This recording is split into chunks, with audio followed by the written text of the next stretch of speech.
my first guest today. Well, he's not been with us for a little while, and an awful lot happened since then. He is one of the most recognisable punters of his generation, by reputation, if not by sight. He is, of course, Patrick Vich. Patrick, good morning. Morning. And as I said, just that clip of you from however long ago it was, a lot's changed in that time, hasn't it? Indeed, there's been a fair few developments since then, yeah. So I can't remember. Then I don't think you were full-time punting at that point, were you? I think you'd taken a little bit of a break at that point. I think it was after that. That was about after the break. There was a year off. Yeah, that was quite a bit before that. Or were you just getting back in? You were getting back into it then? Yeah, just. No, I think it was probably a couple of years after. But of course now it's not just the punting, which is going to take on a whole new dimension quite soon, but also your role pulling all the strands of Tony Bloom and Ian McAleavy's racing and bloodstock empires together in sort of conjunction with what you've been doing, developing your breeding band to great effect.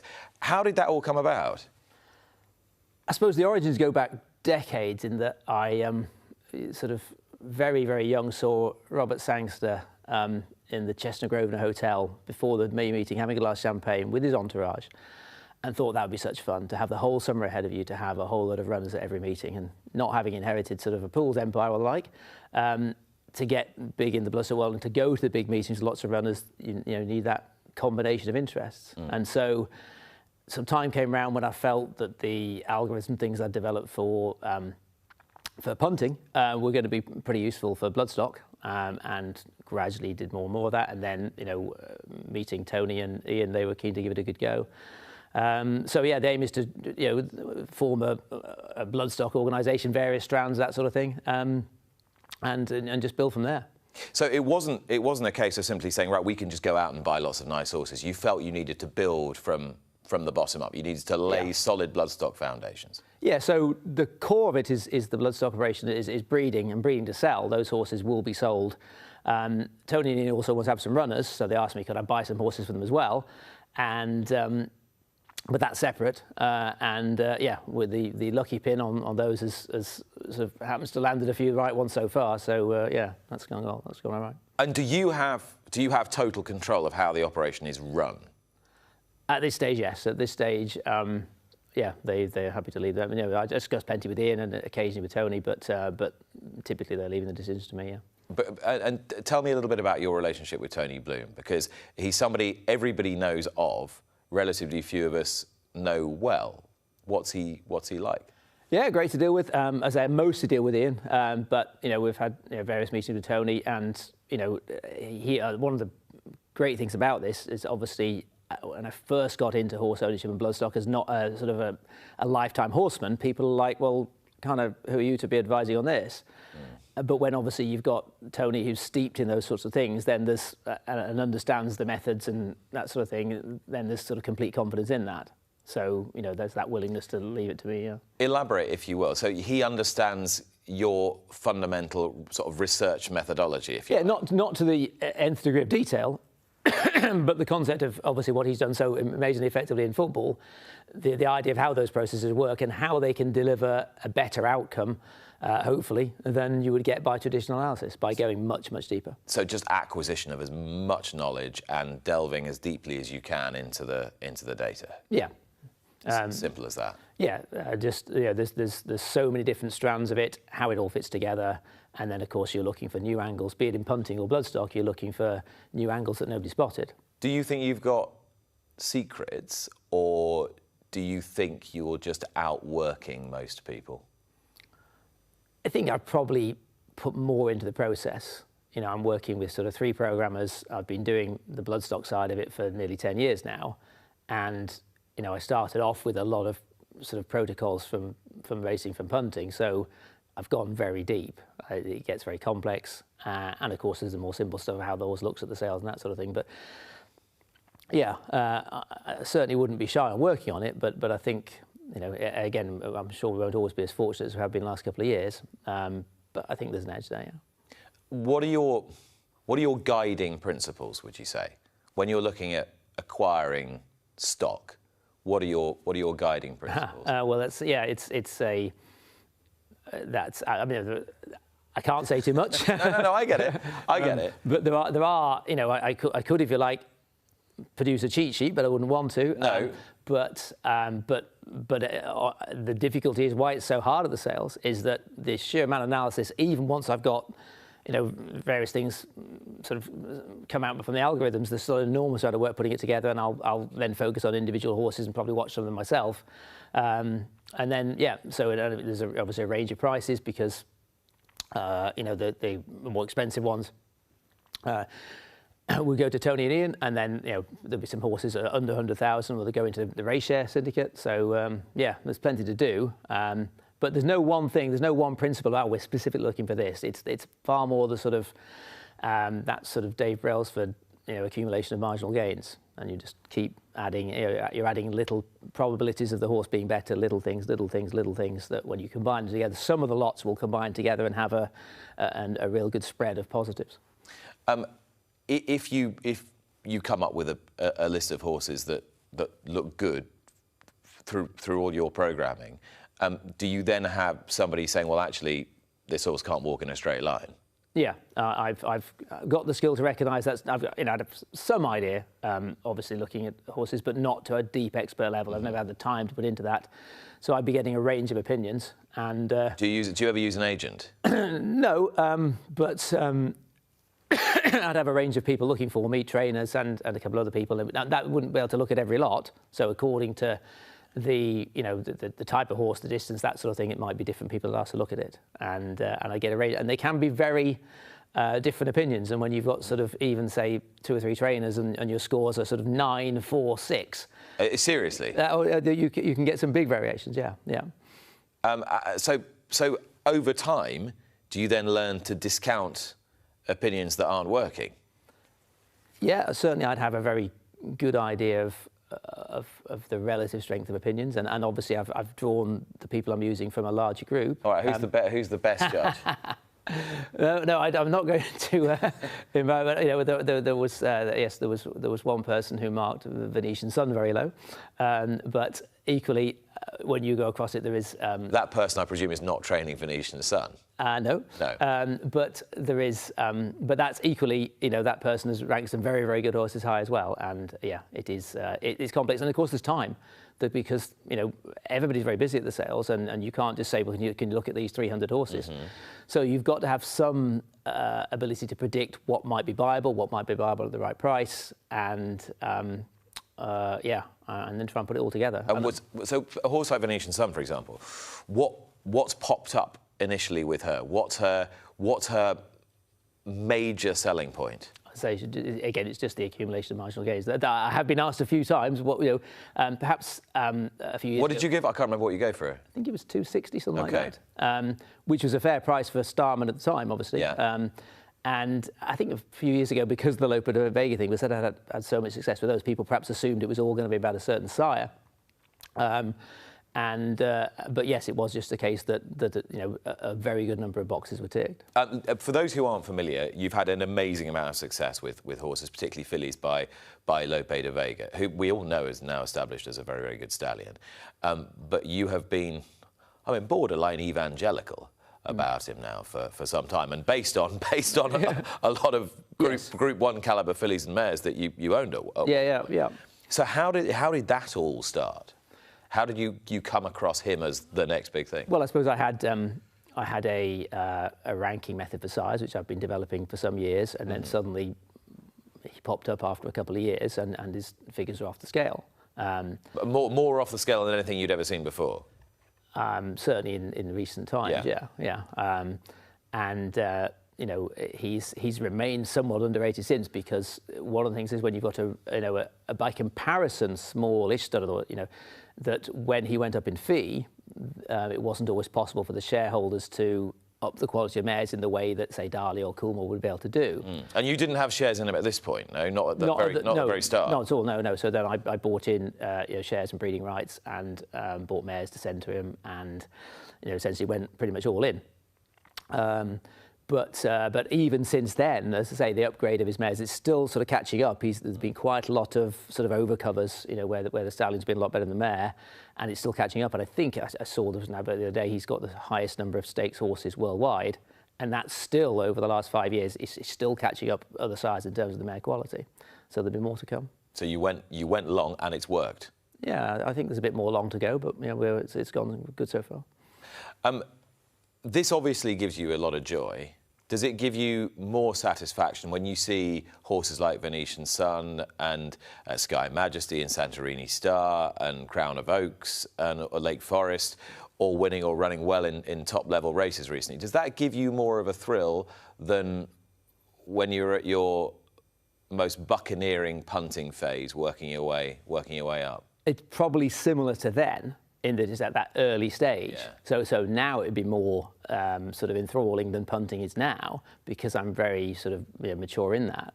But yeah, it feels very similar to that. Because you're not jaded yet. That's the thing, are you? In this game. No, I tend fresh. to. Yeah, I think I do enough of making sure I stay active and other things outside racing. But certainly it's still, whilst punting's fine, the bloodstock's more exciting at the moment. I mean, I know you've got like a beard and a new haircut and everything, but haircut hasn't changed a lot. You're not 30 now. No. Are you as sharp now as you were then? I think I've learned a bit about how to sort the body chemistry. I'm better now at getting that right. So. Okay, are you sharper now than you were then? A little. I'm more consistently sharp. I don't have periods where I feel, or I minimise the periods where I feel drowsy or bad mood or this, that and the other, so possibly a little bit, yeah. And are you more relaxed, do you think, as a person? Are you more comfortable? Oh, definitely. Well, I mean, what happened to me back in the day when I had to sort of disappear, that had a huge effect on me, and it took years to sort of come out of that. Yeah, absolutely. I mean, for those who weren't watching our first interview where you did talk about it, maybe just précis that very briefly. I'm loath to ask you to précis it briefly because it's such a fundamental part of your life. Well, essentially, I was a victim of an extortion attempt. The person had been doing it, I think, quite a lot. But I decided I was going to testify rather than, I suppose, pay up or hide. And so then I had to disappear completely and until he was arrested, charged and convicted. But then still, because he would eventually come out, I had to be very careful for a large number of years. And that it meant I stopped working completely for 9 months, was then financially very tight when I came back. But it kind of made me, in terms of the ferocity I went after it when I came back, I channeled the sort of the as much as anything, almost anger into coming back. Yeah. And so were you quite a difficult person to be around at that point? Well, I wasn't really around many people. I had even the people close to me, I had to keep them safe. I felt they were safe and not being near me. Yeah, I mean, there was steam coming out of my ears. There was. I mean, in terms of, at that time, probably my soul was dead. I was as far gone as you could be whilst being in full control of my faculties. But beyond that, I was just, a machine working towards getting myself out of this. What stopped you breaking? I don't think I'm a easily broken person, but I suppose just keeping focus. I remember there were 2 or 3 really important days in May that year when I came back, and there was the day where I had 2 really good goes, Indian Lodge and Ellen's Academy, and I went, and it was the night Man United had the late win in the European Cup, and I went to the gym after Ellen's Academy, and I went at like about 7:30. I went to the gym and I was just, as I say, my face of thunder, just focused. And people were going mad in the background. I don't really follow football, but London, I think, was sort of Man United's spiritual home at the time, and so they were all going mad, cheering the goals, and I was just completely oblivious to it all. Really, I could hear the cheering, but didn't know what was going on. I was just so focused on getting that right, and that and I came out of that sort of state of mind gradually. So now a completely different person. Yeah, it still leaves. There's still some little bits there. It's probably a sort of just a decay curve. The things there sort of lessening. Yeah, there's still a little bit left from that. Given how well the bloodstock business is going at the moment, even in its early days, is there still that need within you to be punting to a very high level? Yeah, absolutely. I've done enough on that it would be it would be, I suppose, a real shame and a real financial shame not to pursue it. You know, my margins in the UK are still really good. It's just that we're kind of left to the exchanges now. But the indications from the exchanges are that the syndicates that I, certainly have some sort of an edge over them, because I've looked at things, although I have algorithm things and so do they. I probably, with my subjective punting down the years, I probably have some techniques they don't have. So all being well, and Hong Kong is a massive challenge, all being well, that should work out in Hong Kong, but there's a lot of work to do to adapt it all. Okay, so you decided, what, 2 or 3 years ago? Yeah, about 2 years ago. Yeah. That Hong Kong was going to be the next frontier. Yes, where I could get on. Yeah, and get plenty on. But obviously it's a very different scene, works in a very different way. So how have you applied yourself to that to this point? You're not actually betting on Hong Kong racing yet, are you? So just been essentially been researching for 18 months. Right. I mean, obviously, it's not something I'm able to do 60 hours a week because there's still the UK side of things, there's still general life, and there's the bloodstock thing. So it's taking its turn, but I'm putting a lot of time into it, and there's no real temptation to bet. If you're betting at just expert level, you need to be above that. You need to be at really high specialist level, and so, yeah, getting there.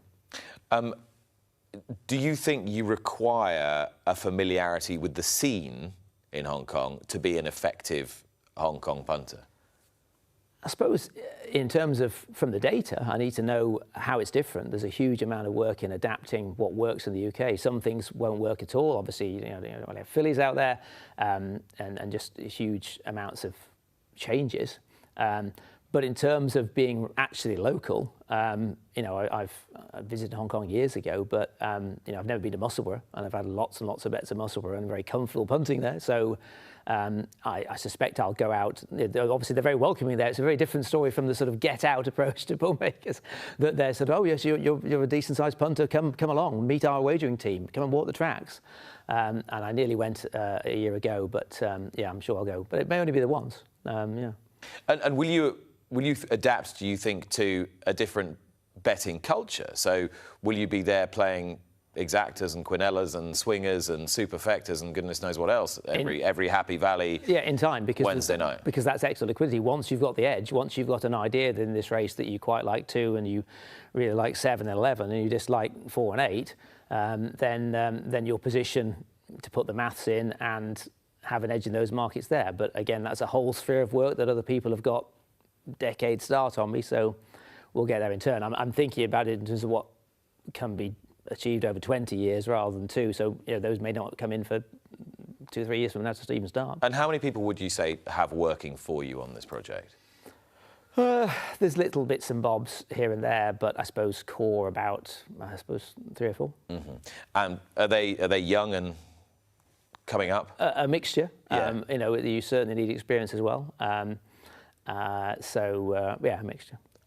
The reason I ask that question is because I'm interested in whether you see anything in a younger generation punting brain that you don't see in yours, or vice versa. Have people changed the way they think about betting over a generation?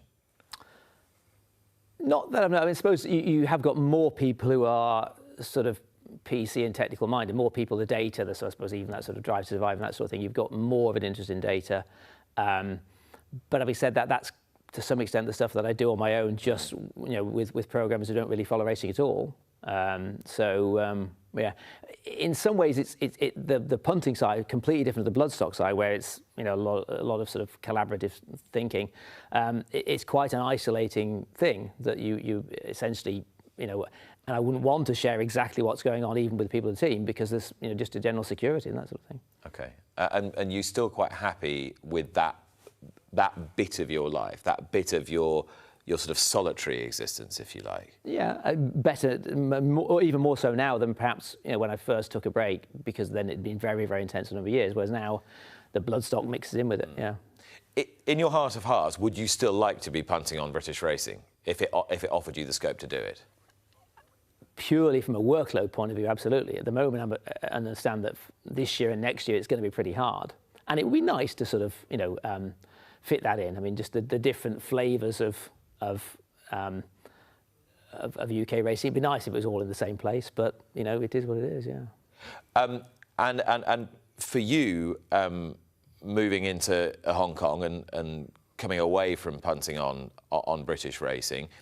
To what extent is that a commentary on the landscape that we're living in at the moment? I mean, obviously there are political issues involved, but it's more commentary on the huge reduction in the size of bets I could obtain, to the point where betting with UK bookmakers became a point where somebody with my stakes just wasn't a factor at all. So it was forced upon me. Yeah. How do you observe the current debate around gambling taxation? What would you like government to do for the benefit of horse racing? Well, obviously my position is reasonably clear in that the harmonisation has been is pushing in the other direction, to which I was suggesting that racing push 2-3 years ago. That didn't happen. You've been an advocate for separation of wallets for a long time. And for pushing of the fact that normally in the legislative process, and with risks, be it medication, be it alcohol, the level of risk can affect the level of tax and the level of sort of how things are restricted.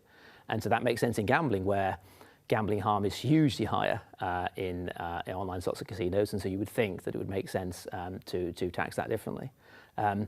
In terms of recent years, and I can't say, well, I'm not going to say too much here, but obviously there are those in racing that are aware that perhaps it was unfortunate that now we find there's a danger of push towards harmonisation, that there was the opportunity to push in the other direction. Without saying too much, people are aware that there was one very big conflict of interest there, and I imagine there will be in due course be more to be said about that. I mean, I can flesh that out a little bit without betraying anybody, but what you're suggesting is that that because racing has had some close links to gambling companies and casino gaming companies particularly, that might have informed sort of overall policy. Yeah, there's certainly overall industry policy. Indeed, and there is, as I say, perhaps now isn't the time, but in due course there probably will be more said about that. There was certainly some occasions where inaccurate descriptions of the conflicts were supplied and that sort of thing, and perhaps more could have been done to check those things. As I'm sorry, I'm speaking slightly in code now, but I don't think now's quite the time. But our failure to push in the right direction in past years is something we really are hoping is not going to come to bite us now. But of course, this was entirely consistent with an industry that had really built a significant portion of its estate on the fact that there were however many fixed odds betting terminals in each betting shop. When media rights were contingent on per shop, they're not now, but when it was per shop, the existence of those shops depended on how many machines were in those shops. So yeah, indeed. But in terms of online, that sort of thing, on people's phones and that sort of thing, the tendency for people to perhaps be punting at the Doncaster's Ledger meeting and then be drawn into, unfortunately getting in unwise activity later in that day and that sort of thing, and that's very prevalent and much higher risk. I know we've got Thomas Saville coming in later, and we'll talk about this with him plenty. But one of the things you and I have discussed is the extent to which, if horse racing's tax remains at sort of the rate it is at the moment, and that remote gaming duty or online casino tax is pushed up much higher, then the sort of relative margins of horse racing to the rest of what the bookmakers are offering means that they will then put more effort into burnishing their racing product. Well, I mean, they're keen to stress that wouldn't happen, and I'm not sure it would. The key thing is, at the moment, they've got a vested interest in taking that punter who's been busy in Doncaster and trying to entice them into moving over to the casino later that day, week, month, or forever. And in a situation where they know that a customer's got a certain income or whatever, and hopefully they're thinking about their income carefully and that sort of thing. And these things are better monitored than they were.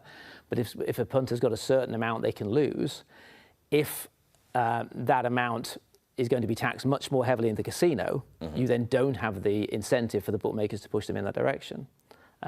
So even if they don't directly promote racing more, they would have less of a vested interest to try to move the customers away. Now, before we welcome Neil and Eve to the show, I did want to ask you a little bit about RaceShare. This is the fractional ownership entity that you set up a few years ago and you buy horses for. What motivated that? it's back to the Robert Sangster thing that I got a huge amount of pleasure from the number of people who enjoyed treasure time. In fact, RaceShare is now going for smaller syndicates, 500 shares, 100, and they're going to do a 40 syndicate this year. But just that idea that I thought I had some game in the bloodstock thing, and as I say, at the sales, the more expensive ones for Ian and Tony, and then the less expensive for RaceShare. But that means that in the future, perhaps a retirement where I'm able to enjoy a whole range of runners across a whole range of different situations. But you obviously saw it as a business model that still had a little untapped potential in it. Otherwise, you wouldn't have tried to tap into it. I suppose I thought that although it was a market that was very competitive, I felt the big edge was in buying, and that hopefully there was some very skilled operators buying in that market already. But obviously, I feel I'm okay at that, and that there would be people who would be keen to have a horse bought by me. So the fact that you're going down from thousands of shares to, say, hundreds and 500s, is that a sign then that the micro-share business model isn't working quite as effectively as you thought it might, or hasn't quite got the future of... Yeah, I think simply that was a very mature market, perhaps more so than we understood, that an awful lot of people had seen an advert in the newspaper or online, that sort of thing, saying, would you like to buy a share in a horse for this amount of money? And so the first and second movers there probably had a big advantage. Whereas, as I say, the 40, 100, 500, probably a little bit more open. And I've seen it at first hand because I've done some work for micro-share syndicates myself, how much pleasure people can get out of it. On the other hand, this sector of the industry tends to get quite a lot of flack for very high management fees and what are the people at the top taking out of it. It's all in their benefit.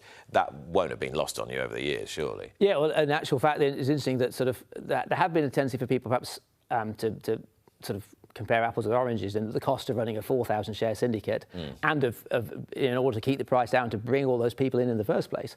And in fact, RaceShare have kind of decided that even charging the industry standard fee, which is obviously higher than from a smaller syndicate, still wasn't really viable.